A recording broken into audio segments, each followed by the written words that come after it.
Em nome de Jesus. Amém. Amém.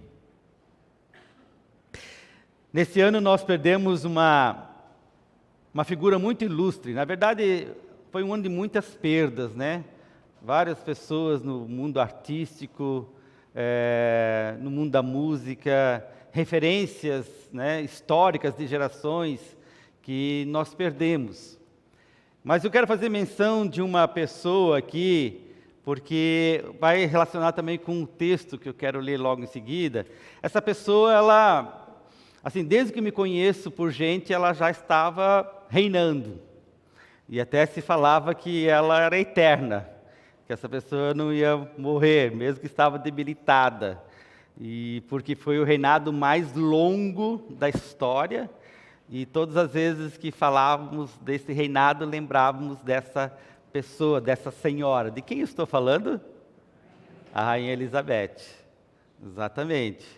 Nenhum de nós aqui viu um outro reinado da Inglaterra, né, enquanto vivos. Ela passou por gerações, por acontecimentos nesse mundo, né? E é interessante que quem acompanhou todo o ritual do seu sepultamento, que foi uma coisa estrondosa, né, monumental, extremamente simbólica, cheia de rituais, e particularmente eu gosto de ver essas coisas, assim, sabe? Isso encanta os olhos, né? Você vê toda aquela pompa, e ela não é uma mera mortal faleceu num dia e foi enterrado no outro, como nós vamos ser, né? Levaram uns dias, né? Para mostrar todo esse poder da monarquia, o poder de um reinado.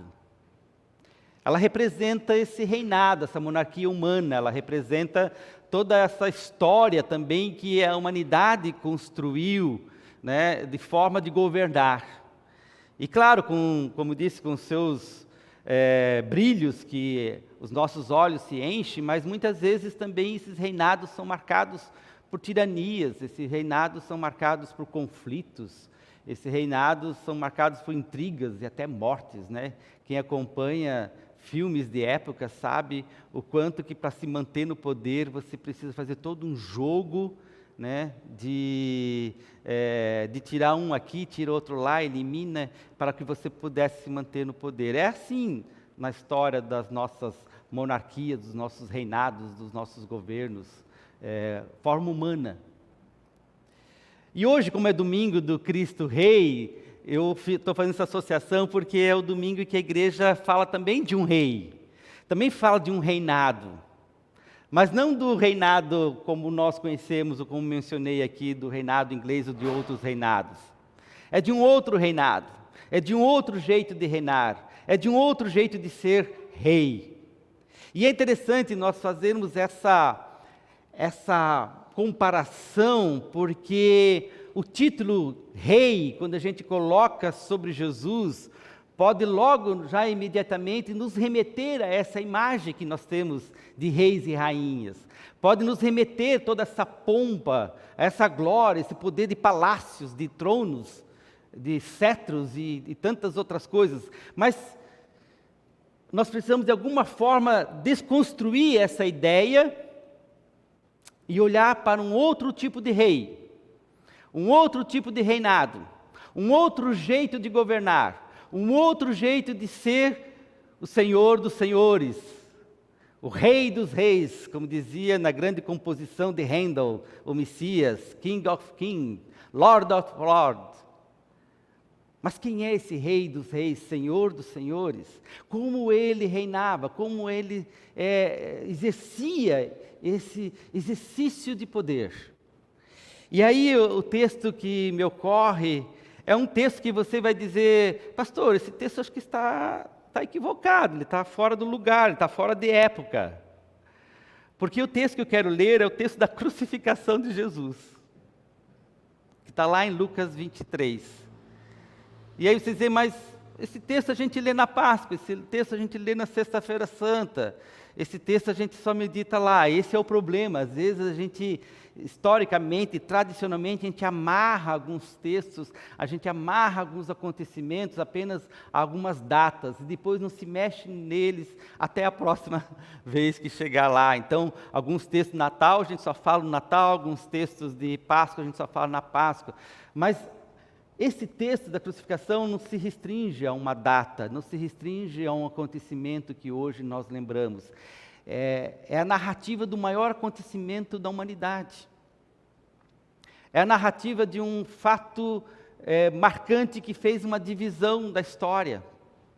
É um texto que, de alguma forma, nós precisamos resgatar e voltar sempre de novo nele para poder entender a profundidade do que foi a morte de Jesus e como isso se deu e por que ela se deu. E aí eu leio então Lucas 23, 33, que diz o seguinte: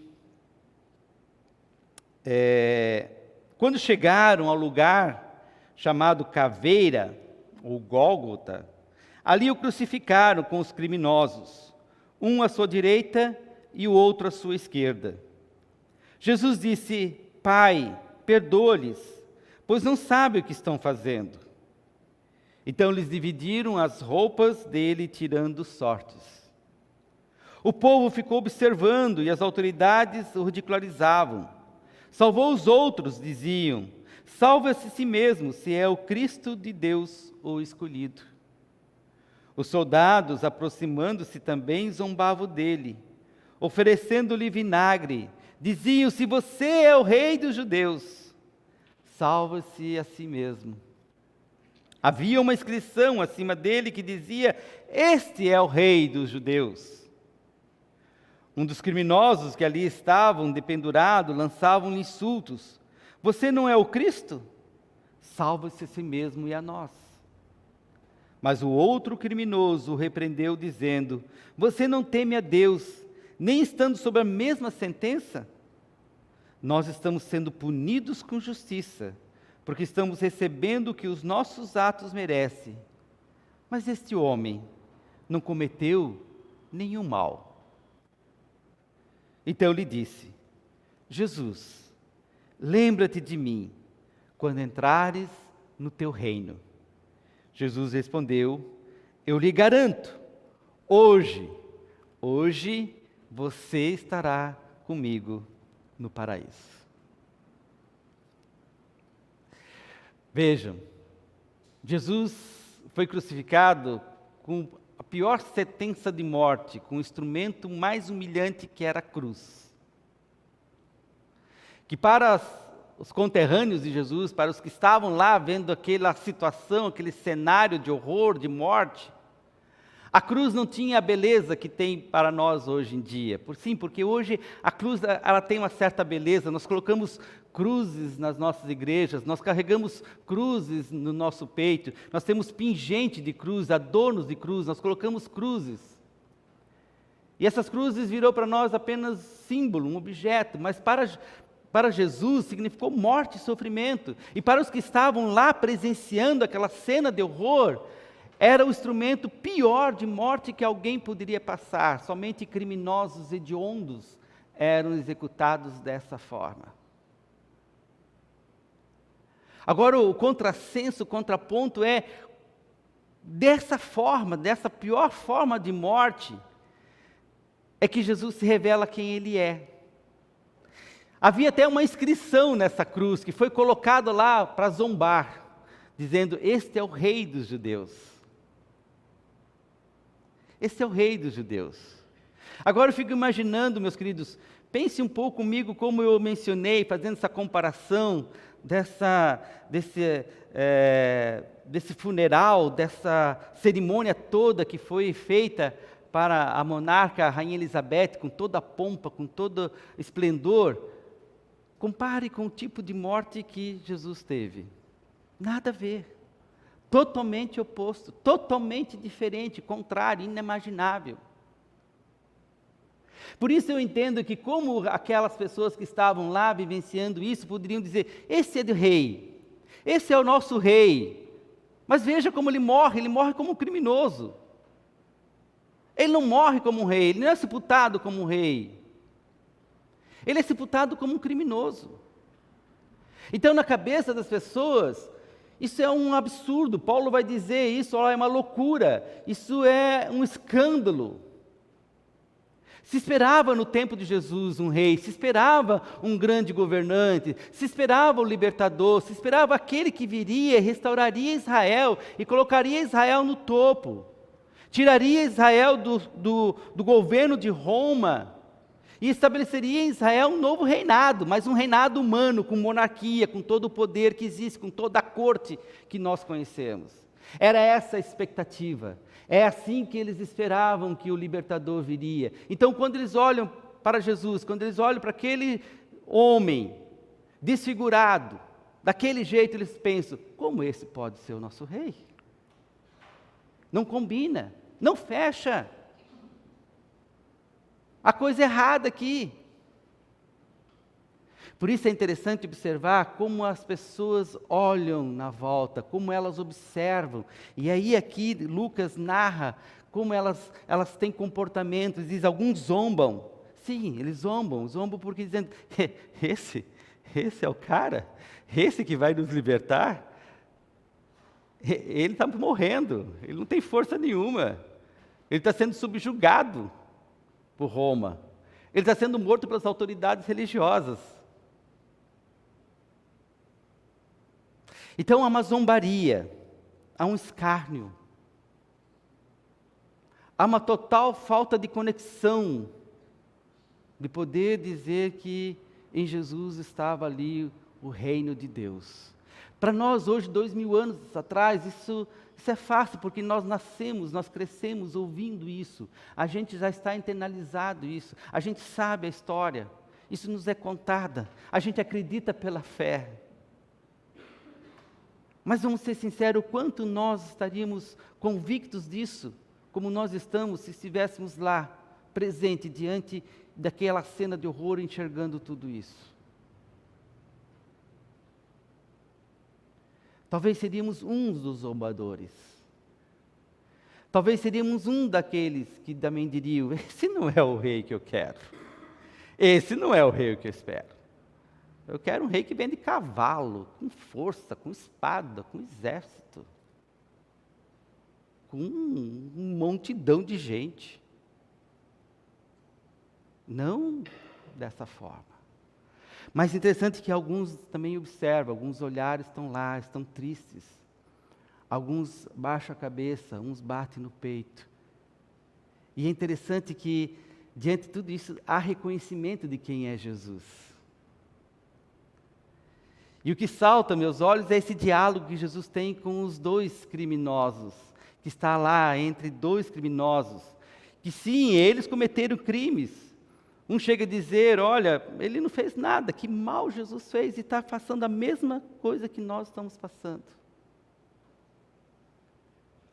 Isso também me revela, meus queridos, o quanto Deus nos alcança de uma forma que Ele entra, Ele desce. Sabe, esse movimento de descer, esse movimento de Deus que entra na profundeza do sofrimento humano. Deus não é um Deus distante. Deus não é um Deus que está lá em cima, ou algum outro lugar. Deus está aqui, Deus está em nós, Deus está em mim, Deus está em você. E ao descer e ao se fazer presente, Ele sente a dor, é um Deus que sofre. Aliás, Ele sofre porque ama. Só quem ama sofre. Os que não conseguem amar não sofrem. Os insensíveis não amam. Os que não conseguem ter empatia não amam. Porque o amor é empático. O amor nos sensibiliza. O amor nos faz sofrer. Se você não quer sofrer na vida, não ame. Só que você vai pegar solitário, solidão, uma vida vazia, sem perspectiva. Não é o sofrimento que nos salva, é o amor que nos salva. É o amor de Deus, é o amor de Cristo. No sofrimento, talvez a gente tenha a possibilidade de enxergar melhor esse amor. No sofrimento, parece que nós somos trabalhados, nós somos lapidados, nós somos forjados, nós somos transformados para perceber que na dor há amor. Um amor de Deus que diz: eu estou contigo até as últimas consequências.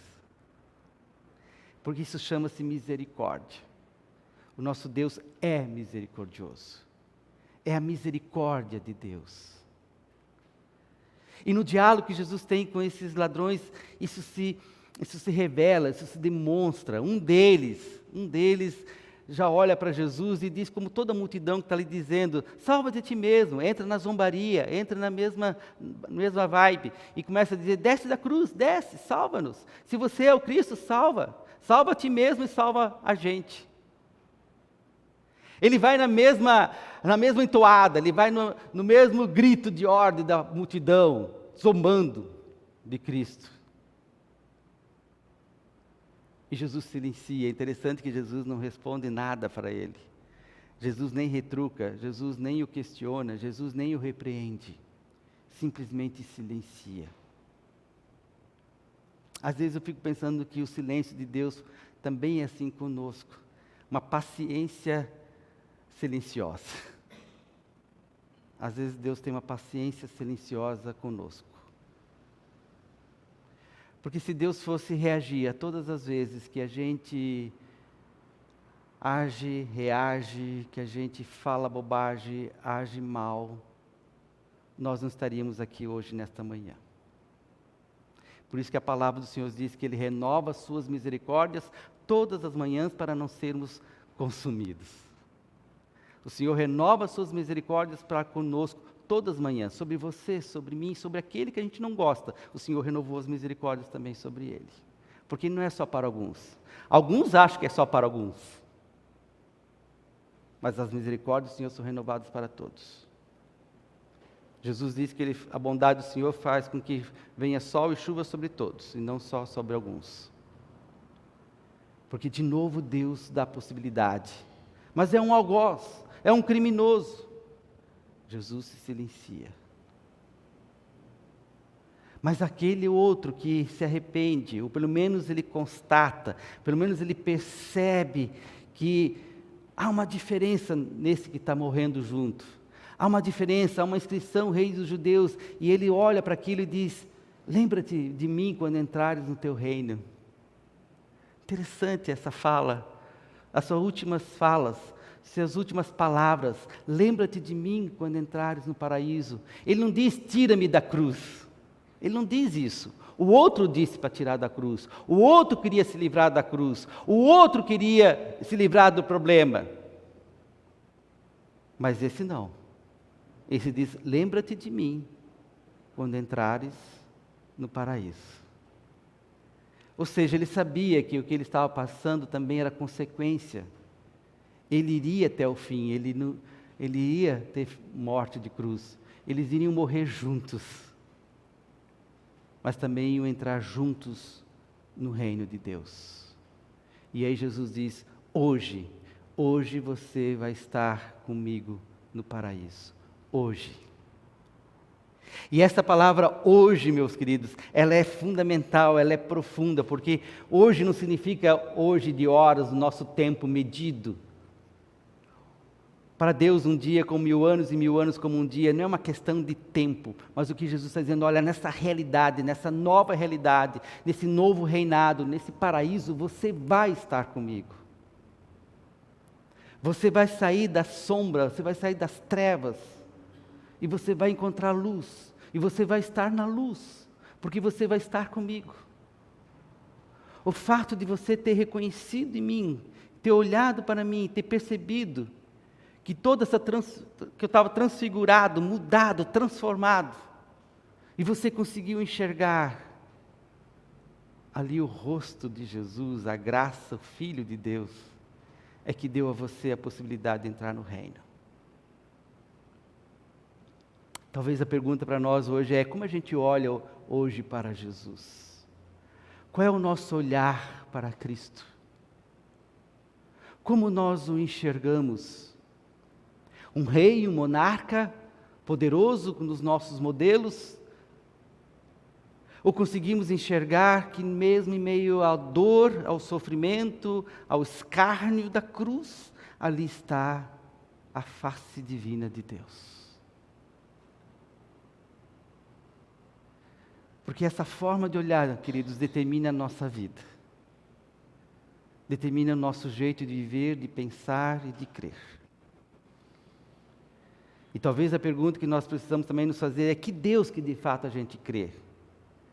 A gente crê nesse Deus que é distante, nesse Deus que mata pecadores, nesse Deus que destrói aqueles que não creem nele, não pensam igual a ele, nesse Deus justiceiro, vingativo? Que Deus? Ou o Deus da face de Jesus, que é a face da misericórdia, que é a face do amor, que é a face de quem é capaz de que nos últimos momentos, minutos, segundos da vida de alguém, tem o poder de dizer: hoje estarás comigo no paraíso. Aos nossos olhos a gente diria: isso é injusto. Aos nossos olhos seria como aquele irmão mais velho: eu estou aqui, batalhei, vim na igreja todo domingo, fiz isso, fiz aquilo, e esse aqui nos últimos minutos, nos últimos momentos, se arrepende, olha para ti e recebe a mesma coisa que eu estou esperando. Sim, porque a justiça de Deus, ela não se mede pela nossa justiça. A justiça de Deus sempre vai ser uma justiça amorosa, sempre vai ser uma justiça para alcançar até o último momento, até o último suspiro. A justiça de Deus e o amor de Deus é para que todos sejam salvos. Essa é a razão pela qual Jesus desceu até nós. É para que todos, todas fossem salvos e salvas. Então o amor de Deus, ele nos alcança dessa forma. De uma forma muito mais louca, mais inconcebível aos conceitos e razões humanas. Mas que bom que é assim. Que bom que Deus age assim. Que Deus nos surpreende. Que Deus nos desconstrói.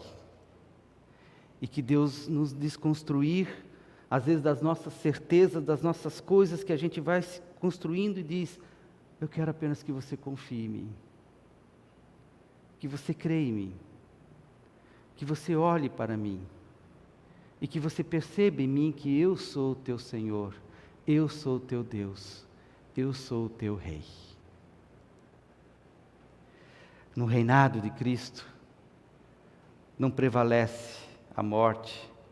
No reinado de Cristo, não prevalece a guerra, as divisões, a injustiça, a corrupção, a destruição. O reinado de Cristo é de amor, de justiça, é de paz. E reina aquele que ama, reina aquele que perdoa, reina aquele que é generoso, reina aqueles que andam nos passos do seu rei. Por isso é um reinado paradoxal. Não é igual ao do mundo. É um reino diferente. E eu e você fazemos parte dele. E por fazermos parte dele, nossa bandeira é o reino de Cristo. É amor, é paz, é justiça, é bondade, é solidariedade, é generosidade, é irmandade. Esse é o nosso jeito de viver como súditos desse rei. Que Deus os abençoe. Amém.